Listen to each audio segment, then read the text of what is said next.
Isa sa pinakasikat na ginagamit sa bansang Pilipinas ay ang halamang sambong. Tinatawag itong Blumea balsamifera or Blumea camphor.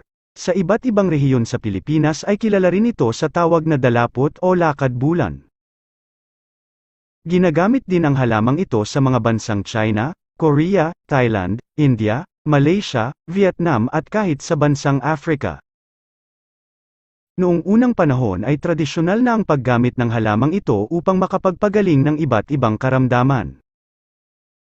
Sa Pilipinas ay nakarehistro na ito sa ilalim ng Food and Drug Administration at magagamit sa anyo ng tableta o capsule.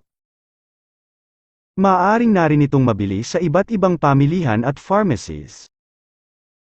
Kilalang mabisang halaman ang sambong dahil sa diuretic na kalidad nito.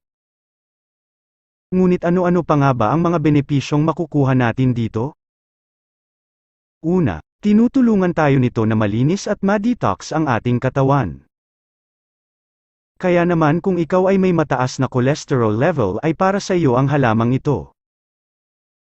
Ito ay may taglay na antioxidants kaya nasusugpo nito ang pagkakaroon ng mga karamdaman katulad ng cardiovascular diseases, stroke at kahit cancer. Nakatutulong din kasi ito sa pag-repair ng mga pinsala sa ating DNA at cells na sanhi ng mga free radicals. Para naman sa mga kababaihan, mainam din na gamot ang sambong kung ikaw ay nakakaranas ng menstrual cramps, dysmenorrhea o bloating. Nakakatulong ito na magkaroon ng maayos na daloy ng dugo lalo na sa bahagi ng katawan na malapit sa pelvic region. Ginagamit din ang halamang gamot na ito kung ikaw ay may sore throat. Imumog lang ang sambong tea at siguradong maaalis ang pangangati ng lalamunan mo. Napakahusay talaga ng nagagawa ng sambong dahil bukod sa pinapababa din nito ang ating blood pressure ay maaari din itong gamot sa mga bakterya at fungi.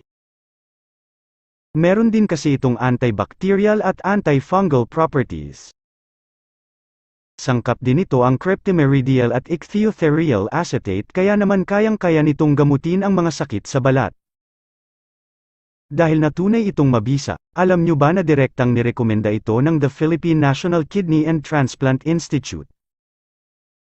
Ayon sa kanilang pagsasaliksik, ang pag-inom ng halamang ito ay makakatulong sa pag-delay ng dialysis at iba pang kidney problems. Ngunit ano ba ang paghahandang ginagawa upang magamit ang sambong bilang halamang gamot?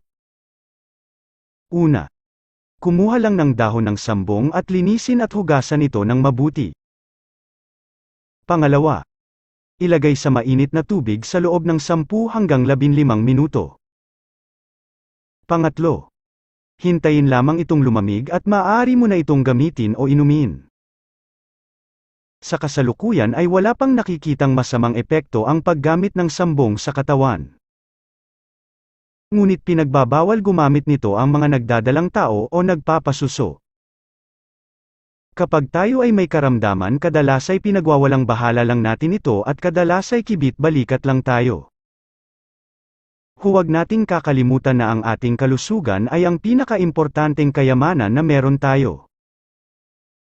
Higit sa anumang bagay hindi ito dapat binabalewala at ito ay dapat nating pangalagaan. Ibahagi ang video na ito upang maikalat ang mabuting pagpapanatili ng kalusugan.